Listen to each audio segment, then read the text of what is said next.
Moikka! Tällä kertaa aiheena on luonnollinen naiseus. Mun semmoinen tärkeä muisto 11-vuotiaana on, kun mulla on ensimmäiset rintsikat päällä ja pikkuhousuissa on kuukautissuoja. Ja mä ajattelen, että nyt mä oon oikea nainen. Sittemmin rintsikat aiheutti paljonkin päävaivaa. Muilla sen ikäisillä tytöillä luokalla ei ollut rintsikoita. Mä en halunnut laittaa niitä kouluun. Mä sain kotona kuulla siitä, että pitäisi olla. Miksei sun oo? Oli tosi noloa. Ja kuukautiset mulla oli valtavan runsaat. Ne vuosi yli. Kukaan ei koskaan missään koulussa siitä maininnut. Mutta sitten aikuisena siitä vasta ongelma tulikin. Ja lääkärissä käynti oli merkittävää, mutta ei poistanut kokonaan sitä ongelmaa, mikä siellä oli. Ja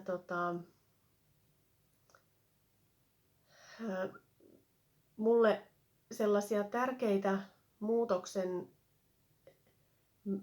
hetkiä on ollut se, kun mä menin seksuaalineuvojakoulutukseen, missä ensinnäkin normalisoitiin paljon sellaista, mitä omassa päässä ehkä oli ollut vähän vinksallaan.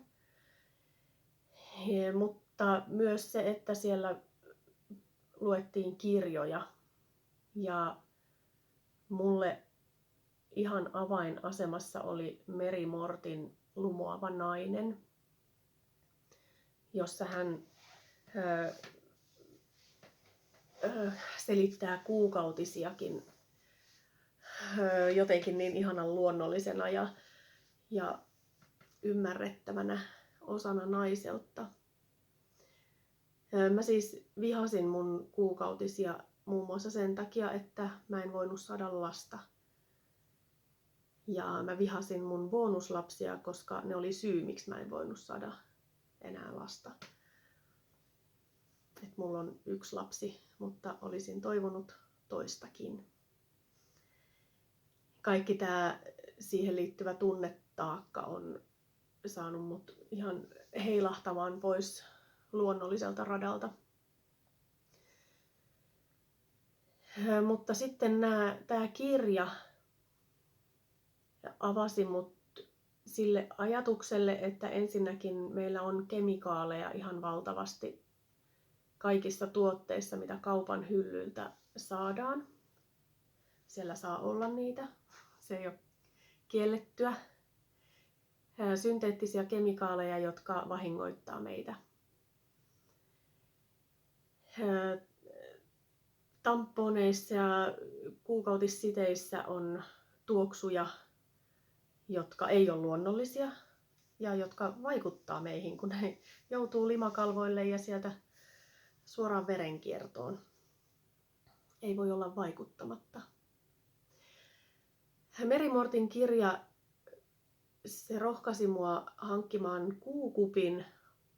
Olin ajatellut, että niissä vuodoissa ihan järkyttävää olla kippaamassa sitä menkkaverta tämän tästä. Mutta se olikin yksi parhaimpia asioita, mitä mulle tapahtui. Ja sitten mä vaihdoin siteetkin luonnonmukaisiin vuokkoset. Oliko se vuokkoset nyt taas sitten? Ympyrä sulkeutuu. Niin kemikaalikuorma väheni ihan huomattavasti. Plus sitten, että mä käytin Young Livingin puhtaita pesuaineita ja voiteita, missä ei ole synteettisiä kemikaaleja. Niin oon huomannut, miten mun keho on reagoinut siihen kemikaalikuorman vähentämiseen jo pelkästään. Ja sitten vielä, kun mulla on öljyjen tuki kaikkiin kuukautiskierron vaiheisiin, niin myös se tunnepuoli on paremmin kasassa ja jotenkin luonnollisena osana koko naiseuden prosessia, joka on prosessi kuukaudesta toiseen, vuodesta toiseen. Tällä hetkellä mä voin äärettömän hyvin. Se, että mulla alkaa kuukautiset, niin se ei ole mulle enää kauhunpäivä, vaan se on vaan toteamus, että jaha, nyt alkoi. Ja siinä ei ole mitään merkillistä, se ei saa mun maailmaa romahtamaan.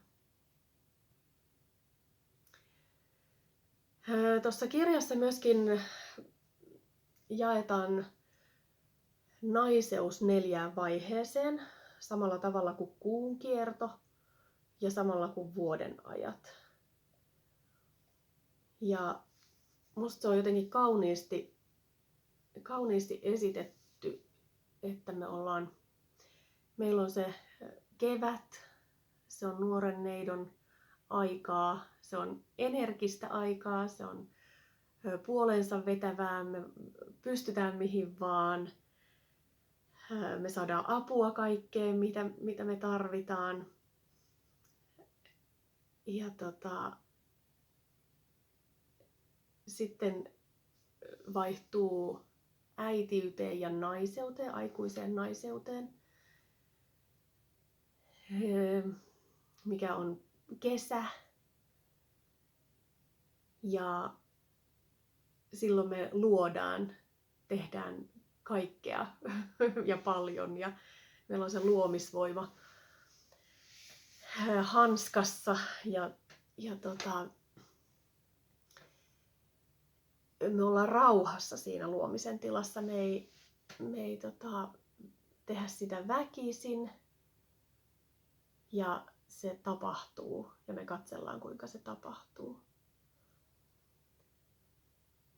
Syksy kuvaa kuningattaren aikaa, jolloin me aletaan pitää enemmän huolta itsestä. Meillä ei ole enää lapsia siinä kotona. Se vie meitä hieman sisälle päin, mutta kuitenkin me ollaan vielä niin kuin uloskin päin suuntautuneita. Halutaan tehdä meidän omien ystävien kanssa asioita. Ehkä vielä uutta uraa. Ja sitten tulee talvi, joka on viisaan naisen aika,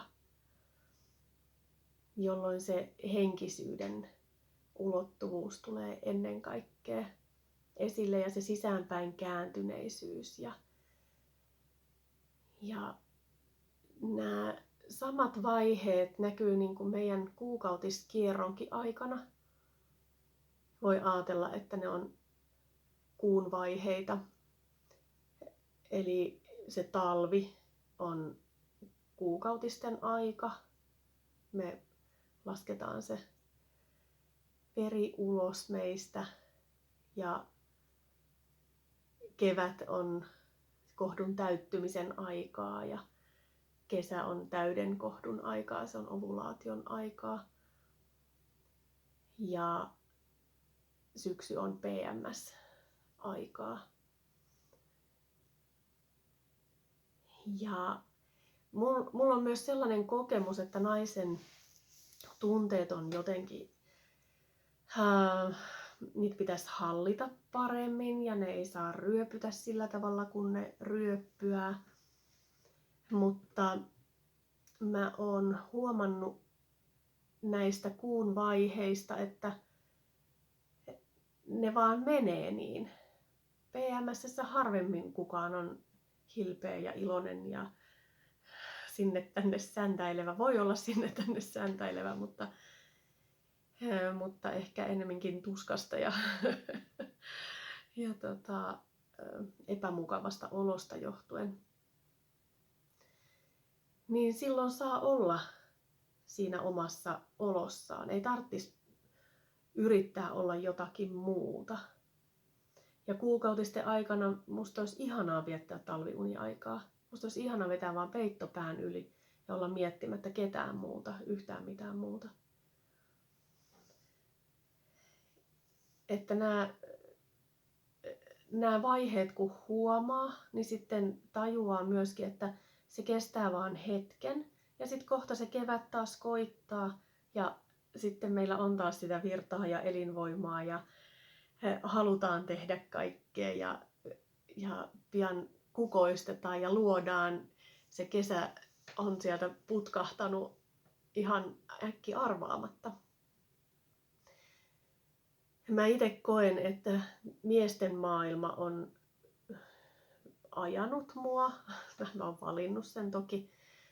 Mutta mä oon kuunnellut sitä miesten maailmaa enemmän kuin mitä mulle olisi ollut hyväksi. Että mä olisin tavallisempi ja jotenkin ennalta arvattavampi. Mutta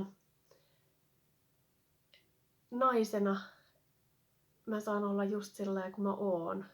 Ja se tuki, minkä noi öljyt antaa tunteisiin, jokaiseen näihin vuoden aikaan, jokaisen kuun vaiheen aikaan, jokaisen ikäluokan aikaan, niin on aivan huikea.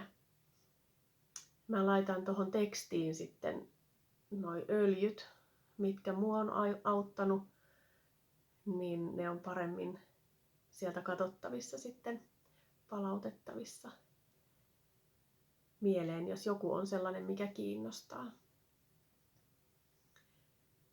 Ollaan rauhassa luonnollisia, ihania naisia. Naiseus on upeata ja sitä ei tarvitse peitellä eikä muuttaa maskuliinisuudeksi.